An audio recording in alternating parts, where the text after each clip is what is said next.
নমস্কার প্রিয় দর্শক, প্রিয় শ্রোতা সকলকে আমার চ্যানেলে স্বাগত। আপনারা গোরা উপন্যাসটি যদি শোনেন ধারাবাহিকভাবে, আমি কথা দিচ্ছি আপনাদের ভীষণ ভালো লাগবে। উপন্যাসটি অসাধারণ উপন্যাস। গোরা দেখা করতে এসেছে পরেশবাবুর সঙ্গে। পরেশবাবু হচ্ছে গোরার বাবার বন্ধু।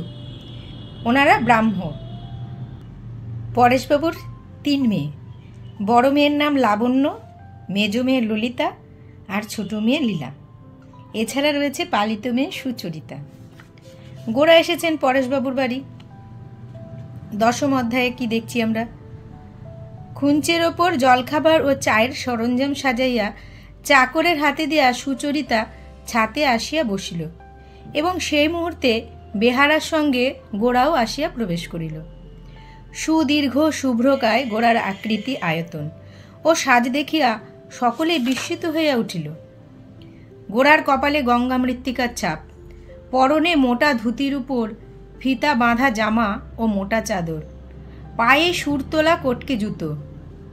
সে যেন বর্তমান কালের বিরুদ্ধে এক মূর্তিমান বিদ্রোহের মতো আসিয়া উপস্থিত হইল। তাহার এইরূপ সাজসজ্জা বিনয়ও পূর্বে কখনো দেখে নাই। আজ গোরার মনে একটা বিরোধের আগুন বিশেষ করিয়াই জ্বলিতেছিল। তাহার কারণও ঘটিয়াছিল। গ্রহণের স্নান উপলক্ষে কোন স্টিমার কোম্পানি কাল প্রত্যুষে যাত্রী লইয়া ত্রিবেণী রওনা হইয়াছিল। পথের মধ্যে এক এক স্টেশন হইতে বহুতর স্ত্রীলোক যাত্রী 2-1 পুরুষ অভিভাবক সঙ্গে লইয়া জাহাজে উঠিতেছিল। পাছে জায়গা না পায় এর জন্য ভারী ঠেলাঠেলি পড়িয়াছিল। পায়ে কাদা লইয়া জাহাজে চড়িবার তক্তাখানার উপরে টানাটানির চোটে পিছলে কেউ বা অসংবৃত অবস্থায় নদীর জলের মধ্যে পড়িয়া যাইতেছে, কাহাকেও বা খালাসি ঠেলিয়া ফেলিয়া দিতেছে, কেউ বা নিজে উঠিতেছে কিন্তু সঙ্গী উঠিতে পারে নাই বলিয়া ব্যাকুল হইয়া পড়িতেছে। মাঝে মাঝে 2-1 পশলা বৃষ্টি আসিয়া তাহাদিগকে ভিজাইয়া দিতেছে। জাহাজে তাহাদের বসিবার স্থান কাদায় ভরিয়া গিয়াছে। তাহাদের মুখে চোখে একটা ত্রস্ত, ব্যাকুল, উৎসুক, সকরুণ ভাব। তাহারা শক্তিহীন, অথচ তাহারা এত ক্ষুদ্র যে জাহাজের মাল্লা হইতে কর্তা পর্যন্ত কেহই তাহাদের অনুনয়ে এতটুকু সাহায্য করিবে না ইহাই নিশ্চয়ই জানে বলিয়া তাহাদের চেষ্টার মধ্যে ভারী একটা কাতর আশঙ্কা প্রকাশ পাইতেছে। এইরূপ অবস্থায় গোরা যথাসাধ্য যাত্রীদিগকে সাহায্য করিতেছিল। উপরের ফার্স্ট ক্লাস ডেকে একজন ইংরেজ এবং একজন আধুনিক ধরনের বাঙালি বাবু জাহাজে রেলিং ধরিয়া পরস্পর হাস্যালাপ করিতে করিতে চুরুট মুখে তামাশা দেখিতেছিল। মাঝে মাঝে কোনো যাত্রীর বিশেষ কোনো আকস্মিক দুর্গতি দেখিয়া ইংরেজ হাসিয়া উঠিতেছিল এবং বাঙালিটিও তার সঙ্গে যোগ দিতেছিল। 2-3টি স্টেশন এইরূপে পার হইলে গোরার অসহ্য হইয়া উঠিল। সে উপরে উঠিয়া তাহার বজ্র গর্জনে কহিল, ধিক তোমাদের, লজ্জা নাই? ইংরেজটা কঠোর দৃষ্টিতে গোরার আপাদমস্তক নিরীক্ষণ করিল। বাঙালি উত্তর দিল, লজ্জা? দেশের এই সমস্ত পশুবধ মূঢ়দের জন্যই লজ্জা। গোরা মুখ লাল করিয়া কহিল, মূঢ়ের চেয়ে বড় পশু আছে, যার হৃদয় নেই। বাঙালি রাগ করিয়া কহিল, এ তোমার জায়গা নয়, এ ফার্স্ট ক্লাস। গোরা কহিল, না, তোমার সঙ্গে একত্রে আমার জায়গা নয়, আমার জায়গা ওই যাত্রীদের সঙ্গে। কিন্তু আমি বলে যাচ্ছি, আর আমাকে তোমাদের এই ফার্স্ট ক্লাসে আসতে বাধ্য করো না। বলিয়া গোরা হনহন করিয়া নিচে চলিয়া গেল। ইংরেজ তাহার পর হইতে আরামকে দাঁড়ায় 2 হাতায় 2 পা তুলিয়া নভেল পড়ায় মনোনিবেশ করিল।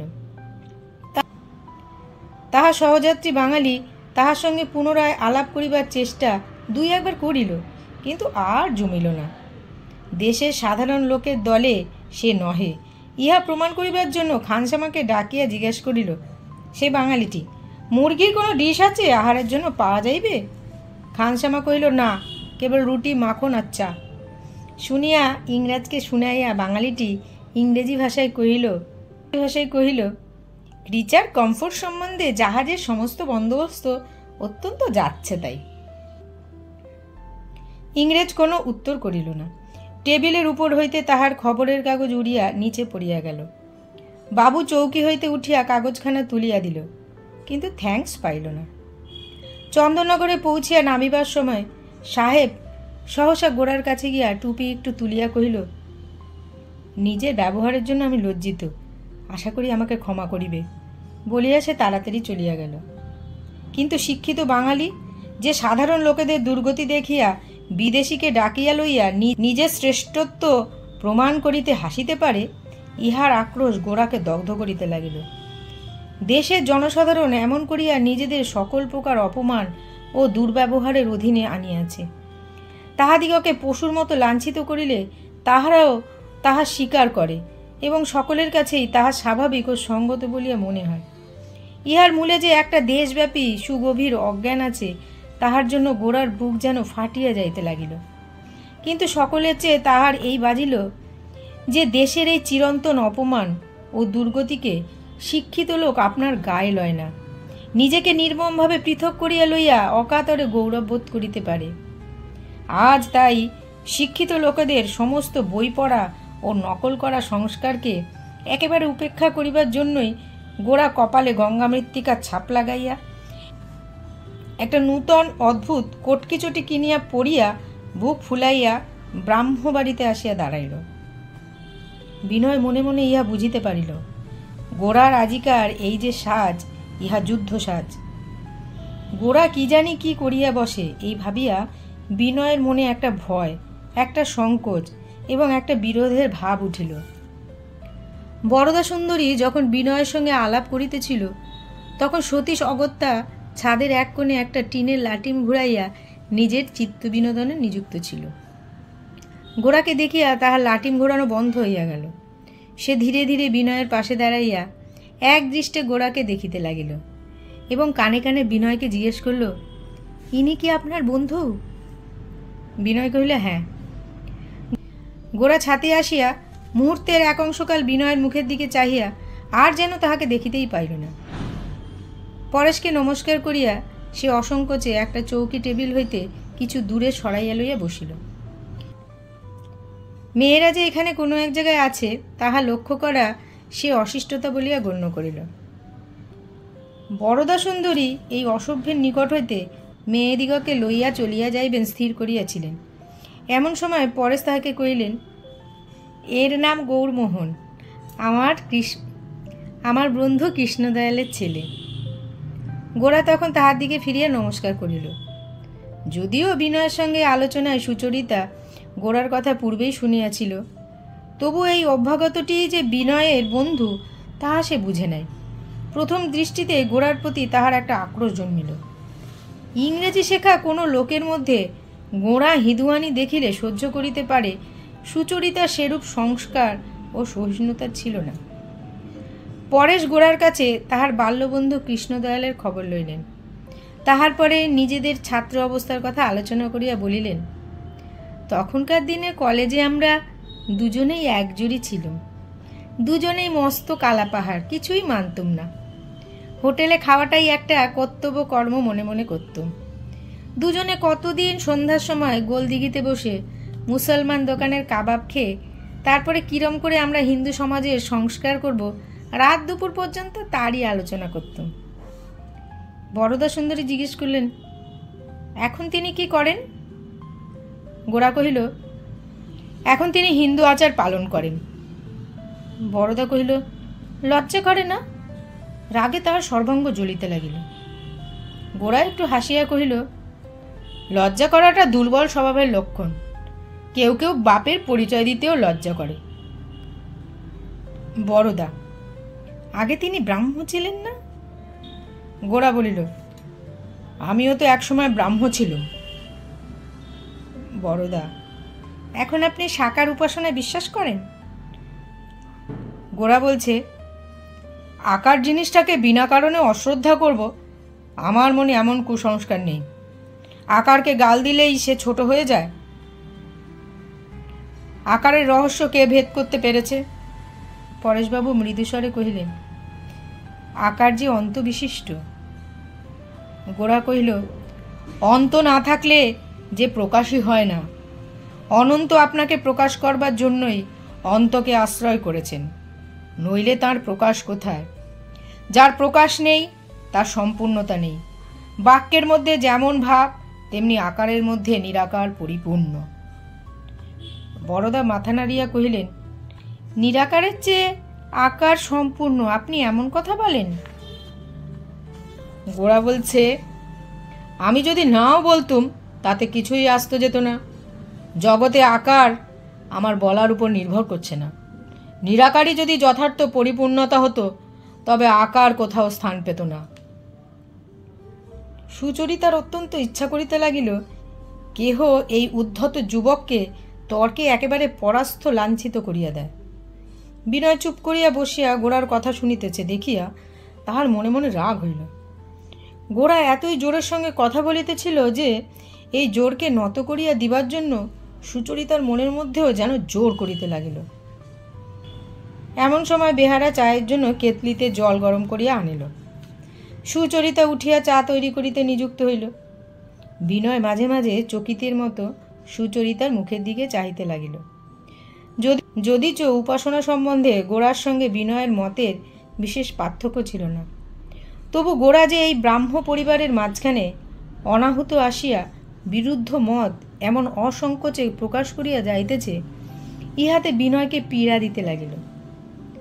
গোরার এই প্রকার যুদ্ধ উদ্যত আচরণের সহিত তুলনা করিয়া বৃদ্ধ পরেশের একটি আত্মসমাহিত প্রশান্ত ভাব দেখা গেল।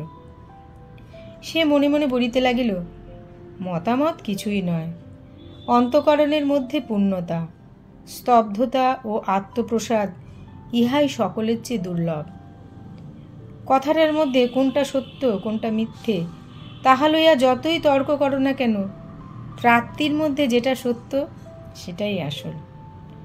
পরের সকল কথাবার্তার মধ্যে মধ্যে একবার চোখ বুজিয়া নিজের অন্তরের মধ্যে তলাইয়া লইতেছেন। ইহা তাহার অভ্যাস। তাহার সেই সময়কার অন্তর্নিবিষ্ট শান্ত মুখশ্রী বিনয় একদৃষ্টে দেখিতেছিল। গোরা যে এই বৃদ্ধের প্রতি ভক্তি অনুভব করিয়া নিজের বাক্য সংযত করিতেছিল না, ইহাতে বিনয় বড়ই আঘাত পাইতেছিল। সুচরিতা কয়েক পেয়ালা চা তৈরি করিয়া পরেশের মুখের দিকে চাহিল।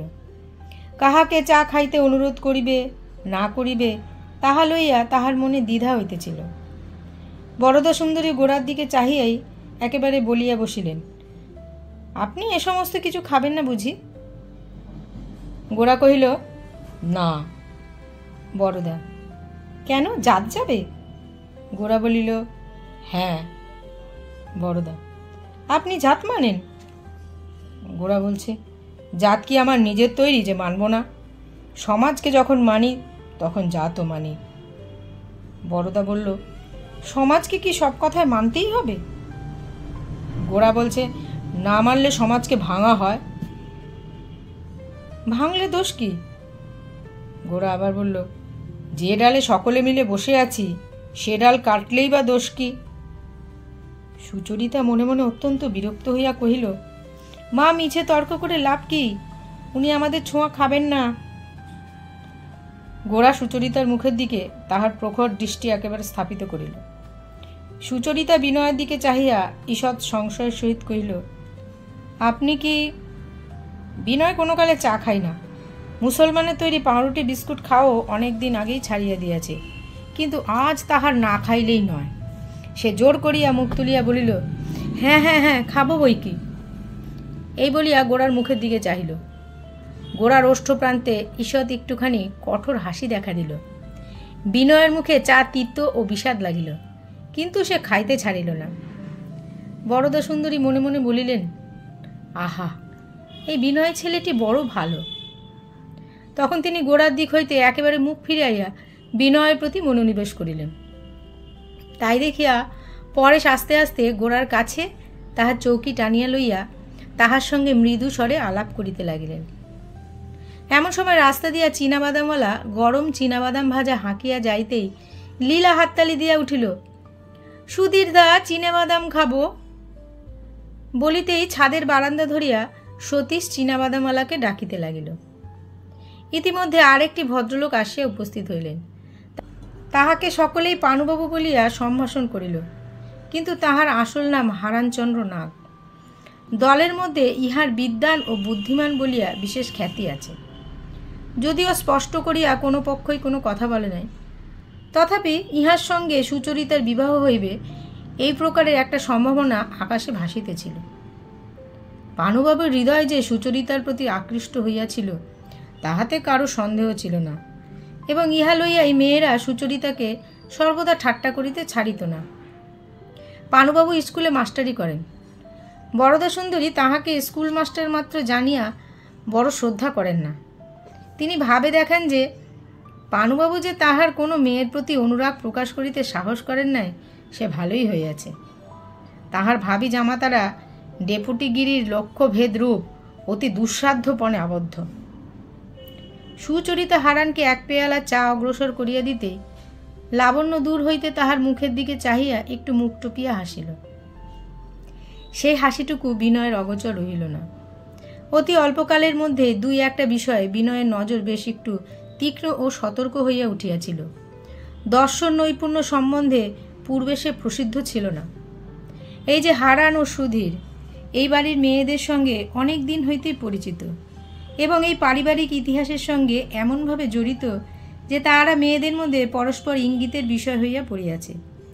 বিনয়ের বুকের মধ্যে ইহা বিধাতার অবিচার বলিয়া বাজিতে লাগিল। এদিকে হারানের অভ্যাগমে সুচরিতার মন যেন একটু আশান্বিত হইয়া উঠিল।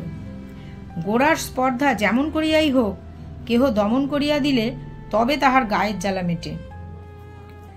অন্য সময় হারানের তর্কাতর্কিতে সে অনেকবার বিরক্ত হইয়াছে, কিন্তু আজ এই তর্কাতর্কি দেখিয়া সে আনন্দের সঙ্গে তাহাকে চা ও পাউরুটির রসদ যোগাইয়া দিল।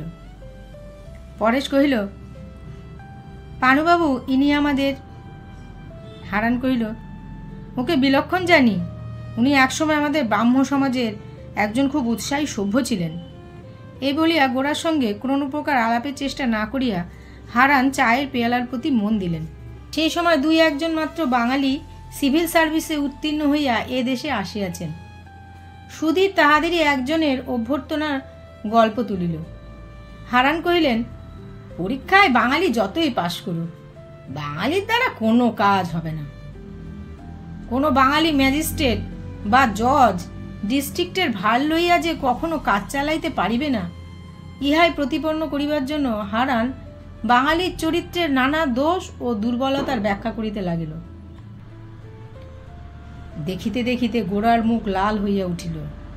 সে তাহার সিংহনাথকে যথাসাধ্য রুদ্ধ করিয়া কহিল, এই যদি সত্য আপনার মত হয়, তবে আপনি আরামে এই টেবিলে বসে বসে পাউরুটি চিবোচ্ছেন কোন লজ্জা? হারান বিস্মিত হইয়া ভুরু তুলিয়া কহিলেন, কি করতে বলেন? গোরা বলছে, হয় বাঙালি চরিত্রের কলঙ্ক মোচন করুন, নয় গলায় দড়ি দিয়ে মরুন গে। আমাদের জাতের দ্বারা কখনো কিছুই হবে না, এ কথা কি এতই সহজে বলবার? আপনার গলায় রুটি বেঁধে গেল না? হারান বলছে, সত্য কথা বলবো না? গোরা, রাগ করবেন না, কিন্তু এ কথা যদি আপনি যথার্থই সত্য বলে জানতেন, তাহলে অমন আরামে অত আস্ফালন করে বলতে পারতেন না। কথাটি মিথ্যা জানেন বলেই আপনার মুখ দিয়ে বেরোলো। হারানবাবু, মিথ্যা পাপ, মিথ্যা নিন্দা আরও পাপ, এবং স্বজাতির মিথ্যা নিন্দার মতো পাপ অল্পই আছে। হারান ক্রোধে অধীর হইয়া উঠিলেন। গোরা কহিল, আপনি একলাই কি আপনার সমস্ত স্বজাতির চেয়ে বড়? রাগ আপনি করবেন, আর আমাদের পিতৃপিতামহের হয়ে আমরা সমস্ত সহ্য করব? ইহার পর হারানের পক্ষে হার মানা আরও শক্ত হইয়া উঠিল। তিনি আরও সুর চড়াইয়া বাঙালির নিন্দায় প্রবৃত্ত হইলেন। বাঙালি সমাজে নানা প্রকার প্রথার উল্লেখ করিলেন। এই সমস্ত থাকতে বাঙালির কোনো আশা নাই। গোরা কহিল, আপনি যাকে কুপ্রথা বলছেন, সে কেবল ইংরেজি বই মুখস্থ করে বলছেন, নিজেও সম্বন্ধে কিছুই জানেন না। ইংরেজের সমস্ত কুপ্রথাকেও যখন আপনি ঠিক এমনি করেই অবজ্ঞা করতে পারবেন, তখন এ সম্বন্ধে কথা বলবেন। পরে সেই প্রসঙ্গ বন্ধ করিয়া দিবার চেষ্টা করিলেন, কিন্তু ক্রুদ্ধ হারান নিবৃত্ত হইলেন না। সূর্য অস্ত গেল। মেঘের ভিতর হইতে একটা অপরূপ আরক্ত আভায় সমস্ত আকাশ লাবণ্যময় হইয়া উঠিল। সমস্ত তর্কের কোলাহল ছাপাইয়া বিনয়ের প্রাণের ভিতরে একটা সুর বাজিতে লাগিল। পরেশ তাহার সায়ংকালীন উপাসনায় মন দিবার জন্য ছাদ হইতে উঠিয়া বাগানের প্রান্তে একটা বড় চাপা গাছের তলায় বাঁধানো বেদিতে গিয়া বসিলেন। গোরার প্রতি বরদা সুন্দরীর মন যেমন বিমুখ হইয়াছিল, হারানও তেমনি তাহার প্রিয় ছিল না। এই উভয় তর্ক যখন তাহার একেবারে অসহ্য হইয়া উঠিল, তিনি বিনয়কে ডাকিয়া কহিলেন, আসুন বিনয়বাবু, আমরা ঘরে যাই।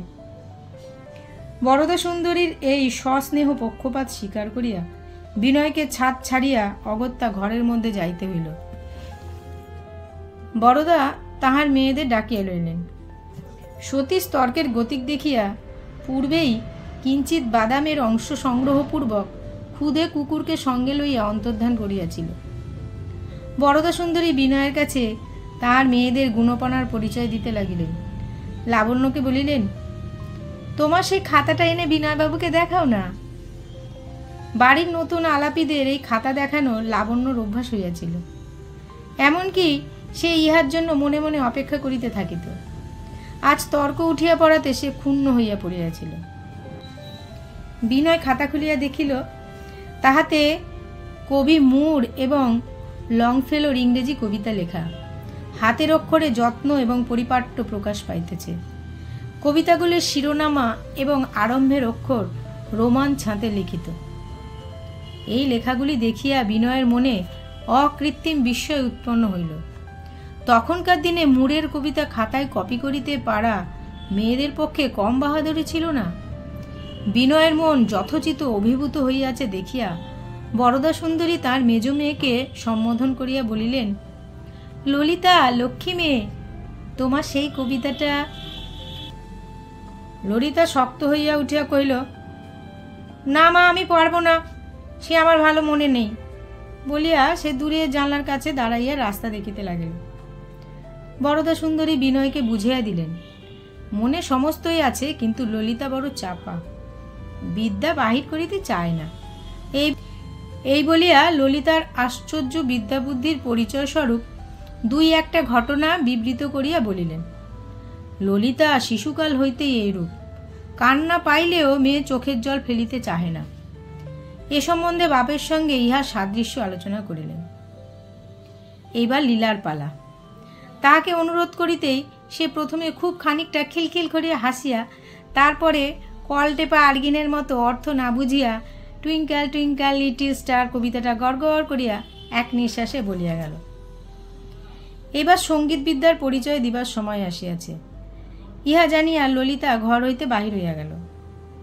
বাহিরের ছাতে তর্ক তখন উদ্দাম হইয়া উঠিয়াছে। হারান তখন রাগের মাথায় তর্ক ছাড়িয়া গালি দিবার উপক্রম করিতেছেন। হারানের অসহিষ্ণুতায় লজ্জিত ও বিরক্ত হইয়া সুচরিতা গোড়ার পক্ষ অবলম্বন করিয়াছে। হারানের পক্ষে সেটা কিছুমাত্র সান্ত্বনাজনক বা শান্তিকর হয় নাই। আকাশে অন্ধকার এবং শ্রাবণের মেঘ ঘনাইয়া আসিল। বেলফুলের মালা হাঁকিয়া রাস্তা দিয়া ফেরিওয়ালা চলিয়া গেল। সম্মুখের রাস্তায় কৃষ্ণচূড়া গাছের পল্লব পুঞ্জের মধ্যে জোনাকি জ্বলিতে লাগিল। পাশের বাড়ির পুকুরের জলের উপর একটা নিবিড় কালিমা পড়িয়া গেল। সান্ধ্য উপাসনা শেষ করিয়া পরেশ ছাতে আসিয়া উপস্থিত হইলেন। তাহাকে দেখিয়া গোরা ও হারান উভয় লজ্জিত হইয়া ক্ষান্ত হইল। গোরা উঠিয়া দাঁড়াইয়া কহিল, রাত হয়ে গেছে, আজ তবে আসি। বিনয়ও ঘর হইতে বিদায় লইয়া ছাতে আসিয়া দেখা দিল। পরেশ গোরাকে কহিলেন, দেখো, তোমার যখন ইচ্ছা হয় এখানে এসো। কৃষ্ণদয়াল আমার ভাইয়ের মতো ছিলেন, তার সঙ্গে এখন আমার মতের মিল নেই, দেখাও হয় না, চিঠিপত্র লেখাও বন্ধ আছে, কিন্তু ছেলেবেলাকার বন্ধুত্ব রক্তের সঙ্গে মিশিয়া থাকে। কৃষ্ণদয়ালের সম্পর্কে তোমার সঙ্গে আমার সম্বন্ধ অতি নিকটের। ঈশ্বর তোমার মঙ্গল করুন। পরেশের সস্নেহ শান্ত কণ্ঠস্বরে গোরার এতক্ষণকার তর্কতাপ যেন জুড়াইয়া গেল। প্রথমে আসিয়া গোরা পরেশকে বড় একটা খাতির করে নাই। যাইবার সময় যথার্থ ভক্তির সঙ্গে তাহাকে প্রণাম করিয়া গেল। সুচরিতাকে গোরা কোনো প্রকার বিদায় সম্ভাষণ করিল না। সুচরিতা যে সম্মুখে আছে ইহা কোনো আচরণের দ্বারা স্বীকার করাকেই সে অশিষ্টতা বলিয়া গণ্য করিল। বিনয় পরেশকে নতভাবে প্রণাম করিয়া সুচরিতার দিকে ফিরিয়া তাহাকে নমস্কার করিল এবং লজ্জিত হইয়া তাড়াতাড়ি গোরার অনুসরণ করিয়া বাহির হইয়া গেল। হারান এই বিদায় সম্ভাষণ ব্যাপার এড়াইয়া ঘরের মধ্যে গিয়া টেবিলের উপরকার একটি ব্রহ্মসঙ্গীত বই লইয়া তাহার পাতা উল্টাইতে লাগিলেন। বিনয় ও গোরা চলিয়া যাইবে মাত্র হারান দ্রুত পথে ছাতে আসিয়া পরেশকে কহিলেন, দেখুন, সকলের সঙ্গে এই মেয়েদের আলাপ করিয়ে দেওয়া আমি ভালো মনে করি নে। সুচরিতা ভিতরে ভিতরে অত্যন্ত ক্রুদ্ধ হইয়াছিল, তাই সে ধৈর্য সংবরণ করিতে পারিল না। কহিল, বাবা যদি সে নিয়ম মানতেন তাহলে তো আপনার সঙ্গেও আমাদের আলাপ হতে পারত না। হারান কহিলেন, আলাপ পরিচয় নিজেদের সমাজের মধ্যেই বদ্ধ হলে ভালো হয়। পরেশ হাসিয়া কহিলেন, আপনি পারিবারিক অন্তঃপুরকে আর একটুখানি বড় করে একটা সামাজিক অন্তঃপুর বানাতে চান, কিন্তু আমি মনে করি নানা মতের ভদ্রলোকের সঙ্গে মেয়েদের মেশা উচিত, নইলে তাহাদের বুদ্ধিকে জোর করে খর্ব করে রাখা হয়। এতে ভয় কিংবা লজ্জার কারণ তো কিছুই দেখিনি। হারান বলছে, ভিন্ন মতের লোকের সঙ্গে মেয়েরা মিশবে না এমন কথা বলিনি, কিন্তু মেয়েদের সঙ্গে কীরকম ব্যবহার করতে হয় সে ভদ্রতা যে এরা জানে না। পরেশ বলছে, না না, বলেন কি, ভদ্রতার অভাব আপনি যাকে বলছেন সে একটা সংকোচ মাত্র, মেয়েদের সঙ্গে না মিশলে সেটা কেটে যায় না। সুচরিতা উদ্ধতভাবে কহিল, দেখুন পানুবাবু, আজকের তর্কে আমাদের সমাজের লোকের ব্যবহারেই আমি লজ্জিত হচ্ছিল। ইতিমধ্যে লীলা দৌড়িয়া আসিয়া দিদি দিদি করিয়া সুচরিতার হাত ধরিয়া তাহাকে ঘরে টানিয়া লইয়া গেল। এবার 11তম অধ্যায়। সেদিন তর্কে গোরাকে অপদস্থ করিয়া সুচরিতার সম্মুখে নিজের জয় পতাকা তুলিয়া ধরিবার জন্য হারানের বিশেষ ইচ্ছা ছিল। গোড়ায় সুচরিতাও তাহাকে আশা দিয়াছিল, কিন্তু দৈবক্রমে ঠিক তার বিপরীত ঘটিল। ধর্ম বিশ্বাস ও সামাজিক মতে সুচরিতার সঙ্গে গোরার মিল ছিল না, কিন্তু স্বদেশের প্রতি মমত্ব, স্বজাতির জন্য বেদনা তাহার পক্ষে স্বাভাবিক ছিল। যদিচ দেশের ব্যাপার লইয়া সে সর্বদা আলোচনা করে নাই, কিন্তু সেদিন স্বজাতির নিন্দায় গোরা যখন অকস্মাৎ বজ্রনাদ করিয়া উঠিল, তখন সুচরিতার সমস্ত মনের মধ্যে তাহার অনুকূল প্রতিধ্বনি বাজিয়া উঠিয়াছিল। এমন বলের সঙ্গে, এমন দৃঢ় বিশ্বাসের সঙ্গে দেশের সম্বন্ধে কেহ তাহার সম্মুখে কথা বলে নাই। সাধারণত আমাদের দেশের লোকেরা স্বজাতি ও স্বদেশের আলোচনায় কিছু না কিছু মুরব্বিয়ানা ফলাইয়া থাকে, তাহাকে গভীরভাবে সত্যভাবে বিশ্বাস করে না। এই জন্য মুখে কবিত্ব করিবার বেলায় দেশের সম্বন্ধে যাহাই বলুক, দেশের প্রতি তাহাদের ভরসা নাই। কিন্তু গোরা তাহার স্বদেশের সমস্ত দুঃখ দুর্গতি দুর্বলতা ভেদ করিয়াও একটা মহৎ সত্য পদার্থকে প্রত্যক্ষভাবে দেখিতে পাইত। সেই জন্য দেশের দারিদ্র্যকে কিছুমাত্র অস্বীকার না করিয়াও সে দেশের প্রতি এমন একটি বলিষ্ঠ শ্রদ্ধা স্থাপন করিয়াছিল। দেশের অন্তর্নিহিত শক্তির প্রতি এমন তাহার অবিচলিত বিশ্বাস ছিল যে তাহার কাছে আসিলে, তাহার দ্বিধাবিহীন দেশভক্তির বাণী শুনিলে সংশয়কারীকেও হার মানিতে হইত। গোরার এই অক্ষুণ্ণ ভক্তির সম্মুখে হারানের অবজ্ঞাপূর্ণ তর্ক সুচরিতাকে প্রতি মুহূর্তে যেন অপমানের মতো বাজিতেছিল। সে মাঝে মাঝে সংকোচ বিসর্জন দিয়া উচ্ছ্বসিত হৃদয়ে প্রতিবাদ না করিয়া থাকিতে পারে নাই। তাহার পরে হারান যখন গোরা ও বিনয়ের অসাক্ষাতে ক্ষুদ্র ঈর্ষাবশত তাহাদের প্রতি অভদ্রতার অপবাদ আরোপ করিলেন, তখনও এই অন্যায় ক্ষুদ্রতার বিরুদ্ধে সুচরিতাকে গোরাদের পক্ষে দাঁড়াতে হইল। অথচ গোরার বিরুদ্ধে সুচরিতার মনের বিদ্রোহ একেবারেই যে শান্ত হইয়াছে তাহাও নয়। গোরার এক প্রকার গায়ে পড়া উদ্ধত হিঁদুয়ানি তাহাকে এখনো মনে মনে আঘাত করিতেছিল। সে একরকম করিয়া বুঝিতে পারিতেছিল এই হিন্দুয়ানির মধ্যে একটা প্রতিকূলতার ভাব আছে। ইহা সহজ প্রশান্ত নহে, ইহা নিজের ভক্তি বিশ্বাসের মধ্যে পর্যাপ্ত নহে, ইহা অন্যকে আঘাত করিবার জন্য সর্বদাই উগ্রভাবে উদ্ধত। সেদিন সন্ধ্যায় সকল কথায় সকল কাজে আহার করিবার কালে লীলাকে গল্প বলিবার সময় ক্রমাগতই সুচরিতার মনের তলদেশে একটা কিসের বেদনা কেবলই পীড়া দিতে লাগিল। তাহা কোনো মতেই সে দূর করিতে পারিল না। কাঁটা কোথায় আছে তাহা জানিতে পারিলে তবে কাঁটা তুলিয়া ফেলিতে পারা যায়, মনের কাঁটাটি খুঁজিয়া বাহির করিবার জন্য সেদিন রাত্রে সুচরিতা সে গাড়ি বারান্দার ছাতে একলা বসিয়া রইল। রাত্রির স্নিগ্ধ অন্ধকার দিয়া সে নিজের মনের অকারণ তাপ যেন মুছিয়া ফেলিবার চেষ্টা করিল, কিন্তু কোনো ফল হইল না। তাহার বুকের অনির্দেশ্য বোঝাটার জন্য তাহার কাঁদিতে ইচ্ছা করিল, কিন্তু কান্না আসিল না।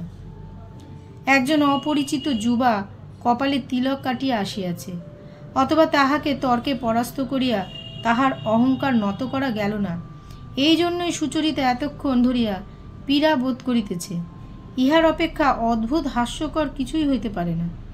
এই কারণটাকে সম্পূর্ণ অসম্ভব বলিয়া মন হইতে সে বিদায় করিয়া দিল। তখন আসল কারণটা মনে পড়িল, এবং মনে পড়িল তাহার ভারী লজ্জা বোধ হইল। আজ ৩-৪ ঘণ্টা সুচরিতা সেই যুবকের সম্মুখে বসিয়াছিল এবং মাঝে মাঝে তাহার পক্ষ অবলম্বন করিয়া তর্কেও যোগ দিয়াছে, অথচ সে তাহাকে একেবারে যেন লক্ষ্যমাত্রই করে নাই। যাইবার সময়েও তাহাকে সে যেন চোখে দেখিতেই পাইল না। এই পরিপূর্ণ উপেক্ষাই যে সুচরিতাকে গভীরভাবে বিঁধিয়াছে তাহাতে কোনো সন্দেহ নাই। বাহিরের মেয়েদের সঙ্গে মেলামেশার অভ্যাস না থাকিলে যে একটা সংকোচ জন্মে, বিনয়ের ব্যবহারে যে একটি সংকোচের পরিচয় পাওয়া যায়, সেই সংকোচের মধ্যে একটা সলজ্জ নম্রতা আছে। গোরার আচরণে তাহার চিহ্নমাত্র ছিল না। তাহার সেই কঠোর এবং প্রবল ঔদাসীন্য সহ্য করা বা তাহাকে অবজ্ঞা করিয়া উড়াইয়া দেওয়া সুচরিতার পক্ষে আজ কেন এমন অসম্ভব হইয়া উঠিল? এত বড় উপেক্ষার সম্মুখেও সে যে আত্মসংবরণ না করিয়া তর্কে যোগ দিয়াছিল, নিজের এই প্রগলভতায় সে যেন মরিয়া যাইতেছিল। হারানের অন্যায় তর্কে এক একবার যেন সুচরিতা অত্যন্ত উত্তেজিত হইয়া উঠিয়াছিল। তখন গোরা তার মুখের দিকে চাহিয়াছিল। সে চাহনিতে সংকোচের লেশমাত্র ছিল না, কিন্তু সে চাহনির ভিতর কি ছিল তাহাও বোঝা শক্ত। তখন কি সে মনে মনে বলিতেছিল, এ মেয়েটি কি নির্লজ্জ, অথবা ইহার অহংকার তো কম নয়? পুরুষ মানুষের তর্কে এ অনাহুত যোগ দিতে আসে। তাহাই যদি সে মনে করিয়া থাকে, তাহাতে কি আসে যায়? কিছুই আসে যায় না। তবু সুচরিতা অত্যন্ত পীড়া বোধ করিতে লাগিল। এ সমস্তই ভুলিয়া যাইতে, মুছিয়া ফেলিতে সে একান্ত চেষ্টা করিল, কিন্তু কোনো মতেই পারিল না। গোরার উপর তাহার রাগ হইতে লাগিল। গোরাকে সে কুসংস্কারাচ্ছন্ন উদ্ধত যুবক বলিয়া সমস্ত মনের সঙ্গে অবজ্ঞা করিতে চাহিল, কিন্তু তবু সে বিপুলাকায় বজ্রকণ্ঠ পুরুষের সেই নিঃসংকোচ দৃষ্টির স্মৃতির সম্মুখে সুচরিতা মনে মনে অত্যন্ত ছোট হইয়া গেল। কোনো মতেই নিজের গৌরব খাড়া করিয়া রাখিতে পারিল না। সকলের বিশেষ লক্ষ্যগোচর হওয়া, আদর পাওয়া সুচরিতার অভ্যাস হইয়া গিয়াছিল, কিন্তু আজ গোরার নিকট হইতে উপেক্ষা কেন তাহার কাছে এত অসহ্য হইল? অনেক ভাবিয়া সুচরিতা শেষকালে স্থির করিল যে গোরাকে সে বিশেষ করিয়া মানাইতে ইচ্ছা করিয়াছিল বলিয়াই তাহার অবিচলিত অনবধান এত করিয়া হৃদয়ে আঘাত করিতেছে। এমনি করিয়া নিজের মনখানা লইয়া টানা ছেঁড়া করিতে করিতে রাত্রি বাড়িয়া যাইতে লাগিল। বাতি নিবাইয়া দিয়া বাড়ি সকলেই ঘুমাইতে গিয়াছে। সদর দরজা বন্ধ হইবার শব্দ হইল। বোঝা গেল বেহারা রান্না খাওয়া সারিয়া এইবার শুইতে যাইবার উপক্রম করিতেছে। এমন সময় ললিতা তাহার রাত্রির কাপড় পরিয়া ছাতে আসিল। সুচরিতাকে কিছুই না বলিয়া তাহার পাশ দিয়া ছাদের এক কোণে রেলিং ধরিয়া দাঁড়াইল। সুচরিতা মনে মনে একটু হাসিল। বুঝিল ললিতা তাহার প্রতি অভিমান করিয়াছে। আজ যে তাহার ললিতার সঙ্গে শুইবার কথা ছিল, তাহা সে একেবারেই ভুলিয়া গিয়াছে। কিন্তু ভুলিয়া গেছি বলিলে ললিতার কাছে অপরাধ স্খলন হয়, কারণ ভুলিতে পারাটাই সকলের চেয়ে গুরুতর অপরাধ। সে যে যথাসময় প্রতিশ্রুতি মনে করাইয়া দিবে তেমন মেয়ে নয়। এতক্ষণ সে শক্ত হইয়া বিছানায় পড়িয়াছিল। যতই সময় যাইতেছিল ততই তাহার অভিমান তীব্র হইয়া উঠিতেছিল। অবশেষে যখন নিতান্তই অসহ্য হইয়া উঠিল, তখন সে বিছানা ছাড়িয়া কেবল নীরবে জানাইতে আসিল যে আমি এখনো জাগিয়া আছি। সুচরিতা চৌকি ছাড়িয়া ধীরে ধীরে ললিতার কাছে আসিয়া তাহার গলা জড়াইয়া ধরিল। কহিল, ললিতা লক্ষ্মী ভাই, রাগ করো না ভাই। ললিতা সুচরিতার হাত ছাড়াই লইয়া কহিল, না, রাগ কেন করব, তুমি বসো না। সুচরিতা তাহার হাত টানিয়া লইয়া কহিল, চলো ভাই, শুতে যাই। ললিতা কোনো উত্তর না করিয়া চুপ করিয়া দাঁড়াইয়া রহিল। অবশেষে সুচরিতা তাহাকে জোর করিয়া টানিয়া শোবার ঘরে লইয়া গেল। ললিতা রুদ্ধকণ্ঠে কহিল, কেন তুমি এত দেরি করলে? জানো 11টা বেজেছে, আমি সমস্ত ঘড়ি শুনেছি, এখনই তো তুমি ঘুমিয়ে পড়বে।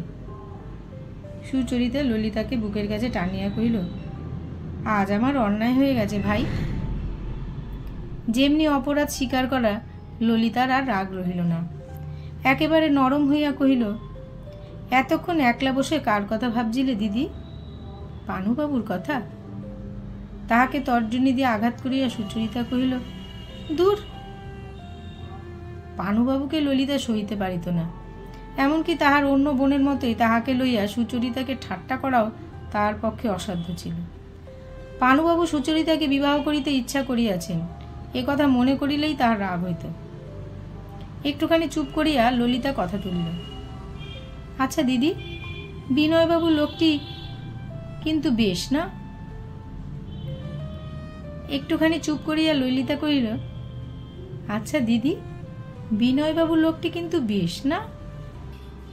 সুচরিতার মনের ভাবটা যাচাই করিবার উদ্দেশ্যে যে এই প্রশ্ন, তাহা বলিতে পারি না। সুচরিতা কহিল, হ্যাঁ, বিনয়বাবু লোকটি ভালো বই কি, বেশ ভালো মানুষ। ললিতা যে সুর আশা করিয়াছিল তাহা তো সম্পূর্ণ বাজিল না। তখন সে আবার কহিল, কিন্তু যাই বলো দিদি, আমার গৌরমোহন বাবুকে একেবারেই ভালো লাগেনি। কীরকম কটা কটা রং, কাঠখোট্টা চেহারা, পৃথিবীর কাউকে যেন গ্রাহ্যই করে না। তোমার কীরকম লাগলো? সুচরিতা কহিল, বড় বেশি রকম হিঁদুয়ানি। ললিতা কহিল, না না, আমাদের মেসোমশায়ের তো খুবই হিঁদুয়ানি, কিন্তু সে অন্যরকম, এ যেন ঠিক বলতে পারিনি কীরকম। সুচরিতা হাসিয়া কহিল, কী রকম বটে? বলিয়া গোড়ার সেই উচ্চ শুভ্র ললাটে তিলক কাটা মূর্তি মনে আনিয়া সুচরিতা রাগ করিল। রাগ করিবার কারণ এই যে, ওই তিলকের দ্বারা গোড়া কপালে বড় বড় অক্ষরে লিখিয়া রাখিয়াছে যে তোমাদের হইতে আমি পৃথক। সেই পার্থক্যের প্রচণ্ড অভিমানকে সুচরিতা যদি ধূলিসাৎ করিয়া দিতে পারিত, তবেই তাহার গায়ে জ্বালা মিটিত। আলোচনা বন্ধ হইল। ক্রমে দুইজনে ঘুমাইয়া পড়িল। রাত্রি যখন 2টা, সুচরিতা জাগিয়া দেখিল বাহিরে ঝমঝম করিয়া বৃষ্টি হইতেছে। মাঝে মাঝে তাহাদের মশারির আবরণ ভেদ করিয়া বিদ্যুতের আলো চমকিয়া উঠিতেছে। ঘরের কোণে যে প্রদীপটা ছিল সেটা নিবিয়া গেছে। সেই রাত্রির নিস্তব্ধতায়, অন্ধকারে, অবিশ্রাম বৃষ্টির শব্দে সুচরিতার মনের মধ্যে একটা বেদনা বোধ হইতে লাগিল। সে ওপাশ ওপাশ করিয়া ঘুমাবার জন্য অনেক চেষ্টা করিল। পাশে ললিতাকে গভীর সুপ্তিতে মগ্ন দেখিয়া তাহার ঈর্ষা জন্মিল, কিন্তু কিছুতেই ঘুম আসিল না। বিরক্ত হইয়া সে বিছানা ছাড়িয়া বাহির হইয়া আসিল। খোলা দরজার কাছে দাঁড়াইয়া সম্মুখে ছাতের দিকে চাহিয়া রহিল। মাঝে মাঝে বাতাসের বেগে গায়ে বৃষ্টির ছাট লাগিতে লাগিল। ঘুরিয়া ফিরিয়া আজ সন্ধ্যাবেলাকার সমস্ত ব্যাপার তন্ন তন্ন করিয়া তাহার মনে উদয় হইল। সেই সূর্যাস্তরঞ্জিত গাড়ি বারান্দার উপর গোরার উদ্দীপ্ত মুখ স্পষ্ট ছবির মতো তাহার স্মৃতিতে জাগিয়া উঠিল, এবং তখন তর্কের যে সমস্ত কথা কানে শুনিয়া ভুলিয়া গিয়াছিল, সেই সমস্তই গোরার গভীর প্রবল কণ্ঠস্বরে জড়িত হইয়া আগাগোড়া তাহার মনে পড়িল। কানে বাজিতে লাগিল, আপনারা যাদের অশিক্ষিত বলেন, আমি তাদেরই দলে। আপনারা যাকে কুসংস্কার বলেন, আমার সংস্কার তাই। যতক্ষণ না আপনি দেশকে ভালোবাসবেন এবং দেশের লোকের সঙ্গে এক জায়গায় এসে দাঁড়াতে পারবেন, ততক্ষণ পর্যন্ত আপনার মুখ থেকে দেশের নিন্দা আমি এক বর্ণ সহ্য করব না। এই কথার উত্তরে পানুবাবু কহিলেন, এমন করলে দেশের সংশোধন কি করে হবে? গোরা গর্জিয়া উঠিয়া কহিল, সংশোধন? সংশোধন ঢের পরের কথা। সংশোধনের চেয়েও বড় কথা হচ্ছে ভালোবাসা, শ্রদ্ধা। আগে আমরা এক হব, তাহলেই সংশোধন ভিতর থেকে আপনিই হবে। আপনারা যে পৃথক হয়ে দেশকে খণ্ড খণ্ড করতে চান, আপনারা বলেন দেশের কুসংস্কার আছে, অতএব আমরা কুসংস্কারীর দল হতে আলাদা থাকব। আমি এই কথা বলি, আমি কারো চেয়ে শ্রেষ্ঠ হয়ে কারো থেকে পৃথক হব না, এই আমার সকলের চেয়ে বড় আকাঙ্ক্ষা। তারপর এক হলে কোনো সংস্কার থাকবে, কোন সংস্কার যাবে, তা আমার দেশই জানে, এবং দেশের যিনি বিধাতা তিনিই জানেন। পানুবাবু কহিলেন, এমন সকল প্রথা ও সংস্কার আছে যা দেশকে এক হতে দিচ্ছে না। গোরা কহিল, যদি এই কথা মনে করেন যে আগে সেই সমস্ত প্রথা ও সংস্কারকে একে একে উৎপাটিত করে ফেলবেন, তারপরে দেশ এক হবে, তবে সমুদ্রকে ছেঁচে ফেলে সমুদ্র পার হওয়ার চেষ্টা। অবজ্ঞা এবং অহংকার দূর করে নম্র হয়ে ভালোবেসে নিজেকে অন্তরের সঙ্গে সকলের করুন। সেই ভালোবাসার কাছে সহস্র ত্রুটি এবং অসম্পূর্ণতা সহজেই হার মানবে। সকল দেশের সকল সমাজেই ত্রুটি এবং অপূর্ণতা আছে, কিন্তু দেশের লোকে স্বজাতির প্রতি ভালোবাসার টানে যতক্ষণ এক থাকে, ততক্ষণ পর্যন্ত তার বিষ কাটিয়ে চলতে পারে। পচবার কারণ হাওয়ার মধ্যেই আছে, কিন্তু বেঁচে থাকলেই সেটা কাটিয়ে চলি, মরে গেলেই পচে উঠি। আমি আপনাকে বলছি, সংশোধন করতে যদি আসেন তো আমরা সহ্য করব না, তা আপনারাই হন বা মিশনারিই হন। পানুবাবু কহিলেন, কেন করবেন না কেন? গোরা কহিল, করব না তার কারণ আছে। বাপ মায়ের সংশোধন সহ্য করা যায়, কিন্তু পাহারাওয়ালার শোধনের চেয়ে অপমান অনেক বেশি। সেই সংশোধন সহ্য করতে হলে মনুষ্যত্ব নষ্ট হয়। আগে আত্মীয় হবেন, তারপরে সংশোধক হবেন। একটু করব, নইলে আপনার মুখের ভালো কথাতেও আমাদের অনিষ্ট হবে। এমনি করিয়া একটি একটি সমস্ত কথা আগাগোড়া সুচরিতার মনে উঠিতে লাগিল, এবং সেই সঙ্গে মনের মধ্যে একটা অনির্দেশ্য বেদনাও কেবলই পীড়া দিতে থাকিল। শ্রান্ত হইয়া সুচরিতা বিছানায় ফিরিয়া আসিল এবং চোখের উপর করতল চাপিয়া সমস্ত ভাবনাকে ঠেলিয়া ঘুমাইবার চেষ্টা করিল, কিন্তু তাহার মুখ ও কান ঝাঁ ঝাঁ করিতে লাগিল, এবং এই সমস্ত আলোচনা ভাঙিয়া চুরিয়া তাহার মনের মধ্যে কেবলই আনাগোনা করিতে থাকিল।